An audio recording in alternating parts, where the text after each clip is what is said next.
Colorado just wrapped up its final Pac-12 home game here, senior day for the Buffaloes against number 23 Arizona. Brian, I don't know what your feelings are. We just got out of the post-game press conference, haven't had a chance to chat. I would say on some level this was encouraging a little bit, but also extremely frustrating because now you're 4-6, and mathematically bowl eligibility is still a possibility. But this was a must-win if you really rationally looked at things and expected Colorado to go to a bowl game in 2023. Yeah, I mean, you have to win 2 games on the road in 2 extremely difficult places for Colorado historically to win. So, it's mathematically there, but it's tough because not only are they 4-6 right now, but they've lost 4 straight here.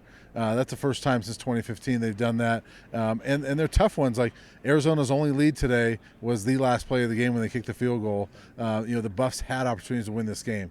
They had opportunities to win last week. They had opportunities to win against UCLA. And so they've had opportunity. Obviously, they should have beat Stanford a few weeks ago. So they've given up too many games this year. And it's encouraging on the one hand, like you said, because they are much better than we were last year. And they're doing some things that are positive, but they're giving up some of those games. They should be, 5-5, 6-4 at this point, I think. Yeah. The reason I would say encouraging is that this really is a very, very solid Arizona team. They're 7-3 now, and their losses were against really good teams and were close football games. So we talked about it leading up to this game. Extremely impressed with what Jed Fish has built there. You saw some signs of life out of this offense more. But really, the offense for Colorado was pretty stagnant in the second half. I think it was, 102 yards offensively in the second half. And Arizona had more than double the yards in the second half over Colorado. Yeah, and that was disappointing because they had such a good first half. I thought you couldn't have asked for a better first half. I mean, you could have played better defensively, but they had a really good first half, I thought. And then there were those points in the second half where the offense just didn't get it done.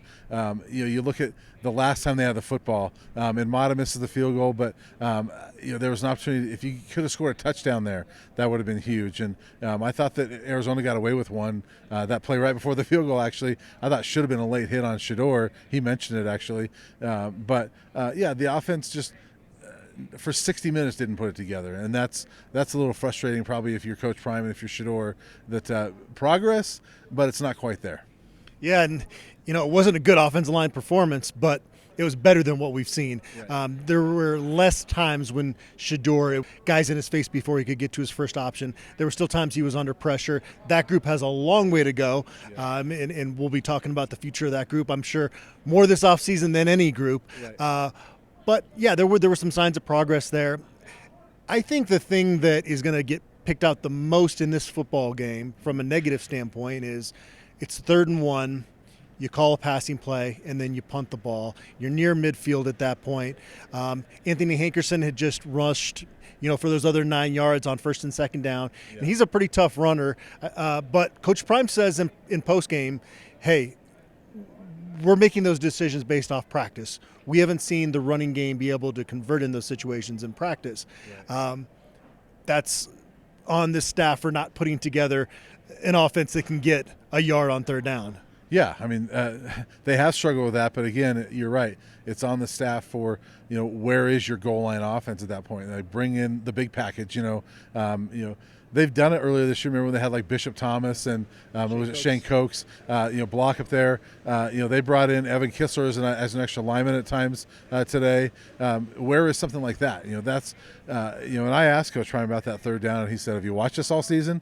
And yes, but I also saw Hankerson get 8 and 1 yards on the previous 2 plays. I think if you've got, I would trust Hankerson and or Wilkerson to get that yard right there. And to me, that's a better play than having Shedeur throw it. And Shedeur is obviously fantastic, but I thought if they would have gotten that 1st down, that would have been massive in this game, I think. And that's one play I look at. You can question a lot of different things, but I thought that's the one play I look at and say, man, that one hurt.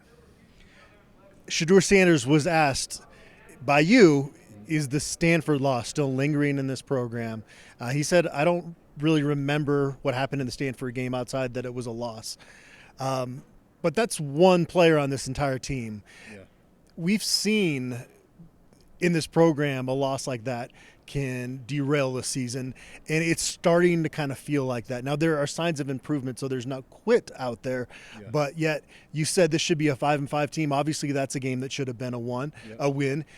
And then today you scored 31 points. Well, the last 2 weeks that would have been enough for a win. So offense, defense, special teams, they're not coming together in the same game, and that's something that Coach Prime has been looking for all season and said they clearly still haven't found. Yeah, they haven't found it for a full game. And I thought it was encouraging. I also asked Coach Prime this. They had a couple of really good sequences of complementary football where, Vassett twice pins him at the 2-yard line. The defense gets a stop, sets up a short field, and the offense goes and scores a touchdown. We haven't seen really that, most of the year. Pretty much before tonight when Vassett's had those punts, they've given up touchdowns after that. So I thought that was some good in some spurts, but not for 60 minutes. And, that's that thing where, Coach Prime is talking about we haven't learned how to win yet. That's where you look at it and say that's not complementary football, because when good teams are doing that, right, they're playing the complementary football, and this defense has been up and down. The offense has been up and down recent weeks, and you're right, they're not really up at the same time, but sometimes they're down the same times. You want to get them up at the same time. Not a great officiated game. No. I'm not going to go as far as to say that that's the reason that Colorado lost today, though, because there were a couple plays where I saw a little bit of holding from Colorado that didn't get called, and there just wasn't the consistency. Is holding in the secondary allowed on this play but not on that play, and so that was the part of it that fell very much in line with the Pac-12 officiating rep that we've grown to know over the years in the conference, and kind of fitting that for that to be the case here in the last game at Folsom Field, frustratingly. Yes, I thought the one that Travis got called on for pass interference, I thought was a fantastic play by him. But he had one earlier in the game where he was hanging on the jersey the entire time. Should have been called and didn't. So that's to your point. And again, I go back to that one where Shador gets hit in the back. I thought that should have been at least a late hit, if not a targeting call. I didn't get to see the replay to see if it was actually targeting, but I thought that at least should have been a 15-yarder and keep the drive moving. And so, not the best officiated game, but hey, we've seen that for how many years now in the Pac-12, and I guess, as you said, it's fitting for this last one here. I actually didn't have a problem with the D.V. Harris play. Don't put yourself in a position. The ball was out of his hand, and that was a killer earlier in this game. Again, you look at moments when they could have pulled away to make this a double-digit type lead in the game, and that was one of those that was a backbreaker early on. Yeah, that cost 4 points because that was a third down play that Arizona probably would have kicked a short field goal there. Instead, they get first and goal, and they score a touchdown on the next play. So that was a killer there. I didn't have a problem with that one because, that was really, the ball was gone, and D.V. Harris just shoved him afterwards. You can't do that. And, I know football purists don't like it, and I don't like it from that standpoint, but as far as the rule goes, that was not a good play by D.V. Harris.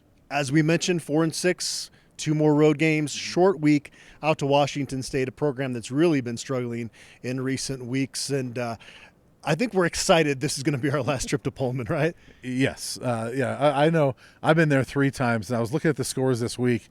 They lost 28-0, 28-3, and 41-10. So I've seen 3 games out there and 1 Colorado touchdown, and it was in a 41-10 loss. So it has been ugly out there. I haven't looked at the forecast yet, probably because I don't want to.